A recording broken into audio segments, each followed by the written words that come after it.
guys, Nastudi Kenya here, and in today's video, why am I jumping quick into the video?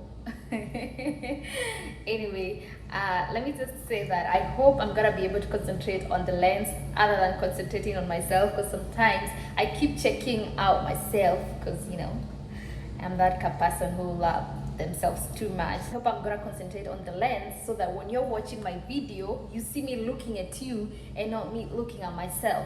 Well, in today's video, I'm gonna be talking about how I prepared my IELTS exam in 10 days. 10 days, guys, it's doable and you can actually do it.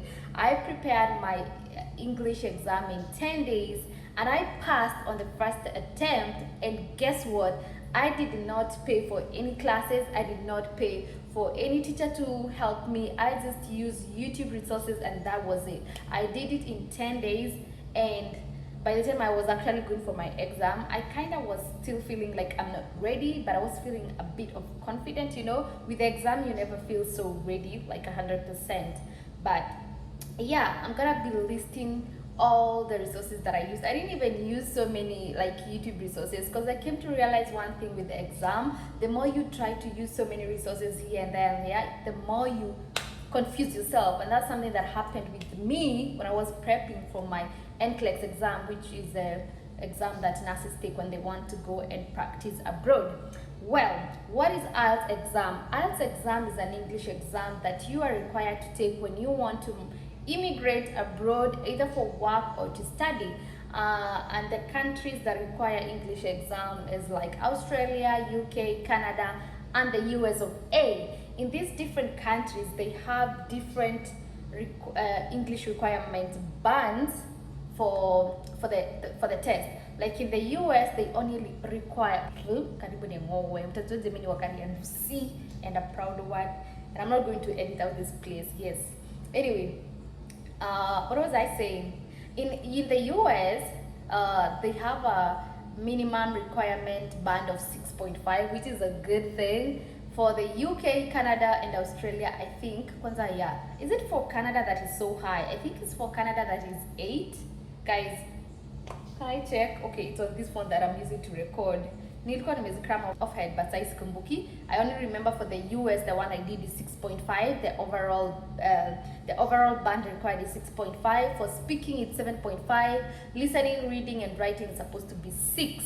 For the Canada and UK, I think they're higher. I think one of them is 7.5 and the other is 8, if I'm not wrong. I'm gonna check for you, and actually I'm gonna attach on your screen here the picture of the requirement bands for those different countries. Anyways, what is the English exam like? I'm just gonna give you a picture of what English exam is like. It consists of 4 parts. That is speaking, reading, listening, and writing. In Kenya, from what I know, because initially I was gonna do my English exam from Kenya, but I ended up coming to do it in the USA because I moved here earlier than I thought I would. So I did not do my English exam from Kenya. But in Kenya, what I know is that speaking test is done on a different day from reading, listening, and writing. But yeah, basically English exam consists of 4 parts. It has the speaking, listening, reading, and writing. Here I did all of them on the same day. I started with my speaking test, and then I did the other 3. Like, I did my speaking test in the morning, which was like 15 minutes, guys. 15 minutes. Na vile na stress mtu prepare. It was only like 15 minutes, and then my listening, reading, and writing was in the afternoon, and it took me a whole damn, I think, 2 hours and 30 minutes, if I can remember very well. And then for speaking, this 15 minutes is just basically introducing yourself. So let me give you my story or my experience. I walked in the room. I got registered first, and then after I got registered, I was told, take your passport. I left every other of my belongings at the secretary, and then I had my passport. I was told to go to a certain room, and then I waited there. I got in, I was told to take a seat. I took my seat. I was asked to give my passport for identification. I gave my passport, and And then so it was a she introduced herself, and then she asked me to introduce myself. So I introduced myself. My name is Judy Wamboi Maina, and I come from Kenya, and I'm a nurse. And then so she went ahead to ask me a few questions. So what do you do? Are you studying or are you working? So I went ahead and explained what I do. And then the next thing that for introduction, the first part is usually like 1 minute where you're just having a conversation of introduction. And then the next thing, she gives you a pen and a paper and the paper has like a question. So my question that I was given was to describe a quiet place that I have ever visited. A quiet place, guys. Kwanza akili yangu nikaanza kufikiria, what is this quiet place that I have ever visited? Is it a graveyard? And then anyway, quickly to my mind, I was like, okay, since I came here to the US, because most of the time I was feeling stressed out from all the things that I was going through, I realized the quiet place that I used to go to was a park. So it was actually easy for it to come to my head very quick. So yeah, you're given a paper and you're given like a minute to write down some notes, because you are gonna be required to speak for 2 minutes about that quiet place that you have ever visited. So I wrote a few notes about the park. You're supposed to like to describe the name of the park and everything about the park. Where is the park located? Or like not just like it has to be a park. Now in my case, I picked a park is a quiet place I have ever visited. So I wrote a few notes so that when I'm speaking for those 2 minutes, I'm able to refer to my notes and remember what I wanted to say. So I described my quiet place, which is a park. I said the things that I love the park and why I love going to the park and how it makes me feel, blah blah blah blah blah, for 2 minutes. And actually I wasn't, because me huogea haraka, I finished talking about my points za hii quiet place before it was time, and I think I finished like 30 seconds before the time yenye nafaa kuwa nimemaliza. Not 30, was it like, I mean not 30 seconds, like a whole, I think a whole minute before the time nilikuwa nafaa kumaliza. So she kept doing like this kunionyesha niendelee. So hizo points nisha exhaust, because me I speak too fast, and that's actually not a good thing. When you're doing your speaking test, you're supposed to be clear and not slow but then not fast. I don't know how to describe that. Nishamaliza English exam, I'm not interested in knowing what I'm supposed to describe that as. So nikamaliza, because I was speaking so fast, nikamaliza before 2 minutes zangu ziishe. So she kept doing like this so that I can continue talking. So nikachanganyikiwa, nikakurudia the same points. Then I started saying, at the park there's a river that flows and the tranquility, and then I'm just trying to grab verbs from out of nowhere, because now I'm confused. I've already exhausted my points. You get me, guys? By the way, forgive my nails, I'm a nurse. This is how sometimes we look. They're not cute, but they're cute. Anyway, yeah. So see, I finished my speaking before them. Anyway, nikatafutilia vitu na nikajaza, nikamaliza, nikaona ameniambia my time is over. And then so the next one is you're having like a conversation. She asked me like, do you think there are people who find quiet places to be weird? And then I had to answer, do you think there are people who would prefer noisy places than quiet places? And then I have to explain, because they just want to see if you're able to express yourself. It's not like it's rocket science. They don't go asking you hard questions.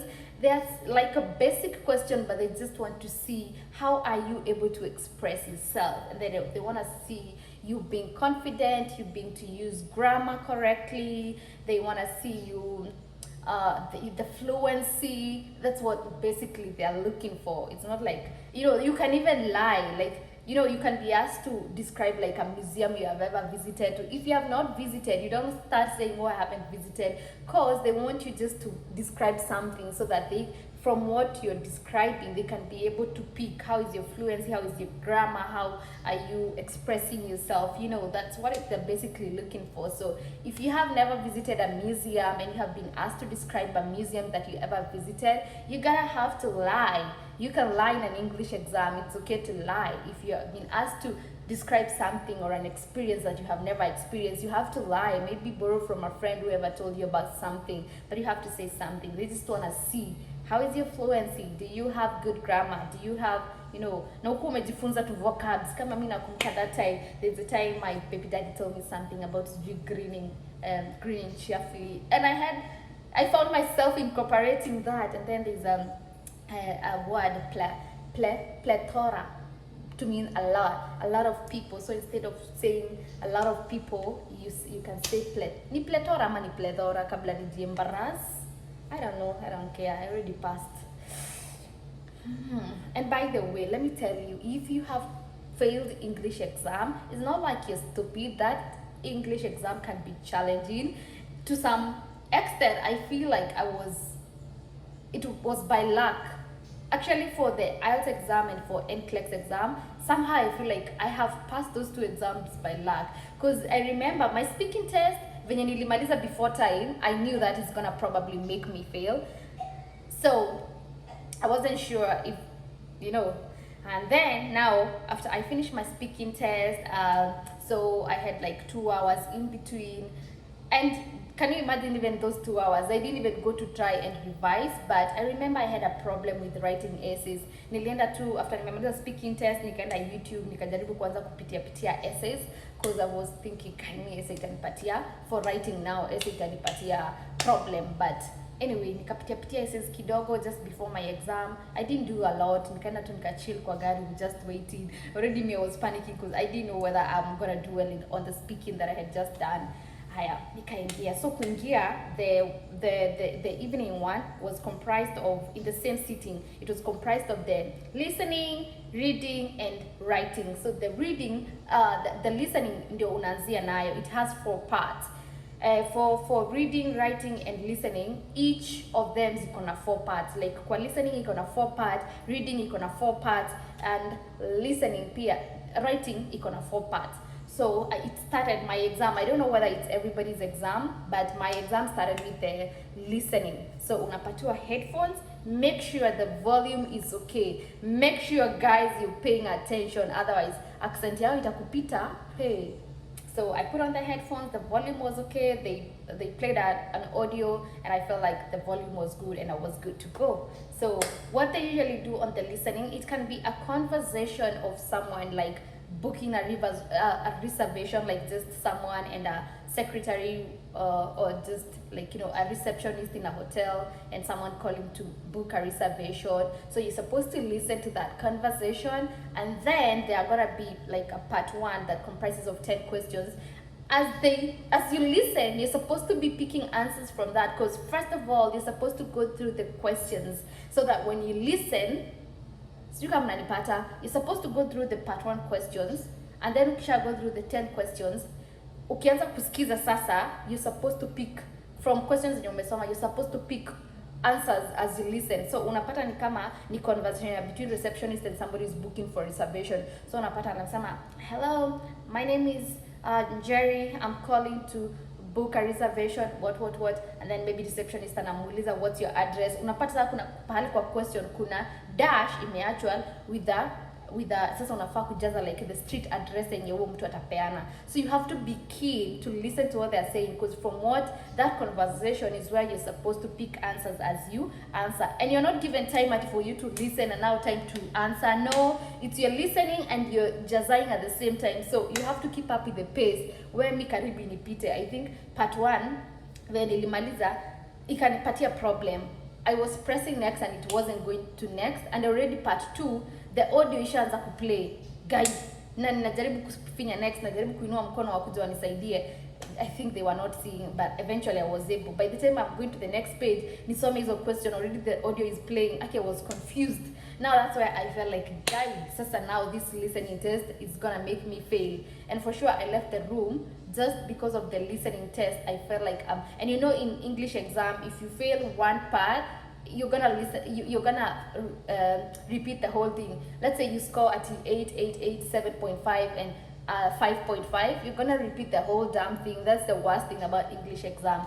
So the listening part made me feel like I'm gonna fail because of the way kulikuwa na yoka confusion of I was not able to move to the next. But guys, I passed. I got a 6 in the listening, even after the blunder I made. So utapatia kwa conversation ka kwanza iko na part 1 question 1 to 10, and then still on the listening there's part 2, there's part 3, there's part 4. So all of them you're supposed to listen, but before you listen you're supposed to go through the questions, and then after you go through the question, as you listen you answer, because from the conversation that's where you get the answer. Wanakwanga wamekuachia kama to dash dash, then unajaza. And then after the listening, the next one was reading. You're supposed to read passages, and then from the passages kuna question, and then kuna madash dash. You're supposed to get answers from the reading test. Hey kungojei, so me kuna mpaka pali too, I was just scanning through, the passage is so long, and I'm like, guys, when will I ever go through this? The minutes hapo zinajihesabu nasikia sina time. It was challenging, I would say. It wasn't like hard, but it was challenging, especially trying to keep up with time. It wasn't easy.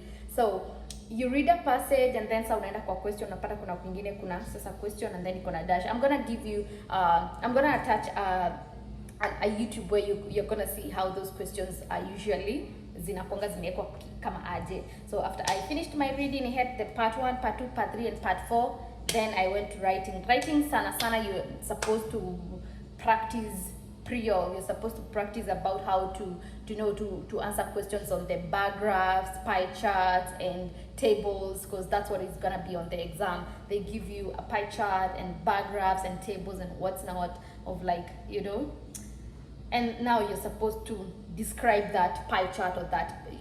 You're gonna see, I'm gonna attach those YouTube that are gonna help you prepare, just to see how those exams are set up. Hakuna kitu mzuri, because yani basically English exam, you just need to understand how is the layout of the exam, what are the kind of the questions you're gonna get there, and once you're able to prepare on what is expected, it's not going to be that hard. I'm not saying it's gonna be easy, I'm not saying it's gonna be very hard, but it's gonna be quite challenging. And also the other challenging thing is now keeping up with the time and having to read and having to answer, and you know, you're taking time. It's hard to balance between that. And so when you come to writing, ndio iko na hizo mambo za pie charts, bar graphs, and tables, and that's basically what you're supposed to practice more on. And when you go to YouTube, you're gonna be able to tell how to practice on these. I really checked quite a number of, I used like four YouTube channels for the English. I did not use more than this, and I'm gonna attach all of them, the ones I used on this video, on the screen, so that you can see. I think kama kuna venye I can attach the link on the description box. I'm gonna do that, because anything that can help you pass hiyo nini. And just remember guys, usikuwe na hiyo kitu ya like ati sasa you're trying to compete, like to get a higher band than your colleague or your friend. You're competing against yourself, and also just aim at just passing. Hata kama tu you're gonna get a 6.5, that's enough. Unataka hizi ya kufanyia manini 9. Kama kwenye unaenda the country you're going to, it requires a band of 8. Just work on getting that 8. But if you get higher, good for you. But if it requires a 6.5, if you get that 6.5, that's good enough, because muradi do beat it. But guys, what I can say is it's not hard, it's not easy, it's challenging. You need to prepare well. I used only 10 days, and I'm not lying to you guys. I used 10 days. 10 days, guys. I couldn't even believe it, because nilikuwa nacheza sana initially, because me na Instagram inanifanyanga na kuwa sina focus. So most of the time I'm trying to nikiingia ku prepare na tena najipata nimerudi Instagram to scroll. But when it was like 10 days, now when I officially booked my exam, I had to be serious. So from those 10 days, there is this concept full course ya 10 hours nilifanya. Nilienda kwa YouTube nikona full course ya 10 hours. So I divided 10 hours in a way that I do like 3 hours a day. So nilikuwa naanzanga na 1 hour asubuhi, 1 hour lunchtime, because I'm kind of flexible throughout my days. So nilikuwa nafanya 1 hour asubuhi hiyo video kuwatch, naingia 1 hour ma afternoon hapo, and then 1 hour nikirudi jioni. Those are 3 hours. So your full course, like it has everything from speaking, writing, reading in one YouTube video. So it was very helpful. Kwanza hiyo ndio nilianzia, now you can patia like the layout of what do I expect on the English exam. Hakuna kitu mzuri like knowing what you expect on your English exam. So that really came through for me. And then from there I had a YouTube channel that really helped me with the speaking test. Akona millions of views, so nikaona na huyu. And then ukisoma comments unaona like venye watu wanasema, oh, I thank you for helping me pass my speaking test, it's from your channel. That, you know, ukiona hizo comments so, and for real also it helped me. I was able to be to prepare, or I was able to tell what to expect on my speaking test from this particular YouTube channel. I think it was English with Emma.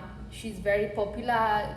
Videos zake ziko na views mob na comments, yani they are so promising. So when I went through the comment, I was like, this is a channel I'm gonna stick to. So English with Emma for speaking ilinisaidia, and then Ielts Advantage ilinisaidia na writing, especially my essay na my bar charts na my what ilinisaidia. And then there was another one, now sasa you're a full course, learn with Sam, work on a full IELTS course yote, like you're just able to go through by yourself.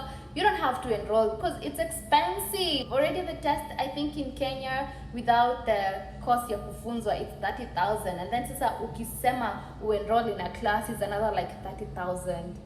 Wow, when your economy ni mbaya, imagine paying 60,000 when you can just go on YouTube free of charge, free resources. Because as long as you know you're smart, and I believe most people are smart. So anyway. And yeah, English exam is a must, especially if you're a nurse and you're doing the process. English is a must, so please make sure you watch this video and recommend it to other nurses.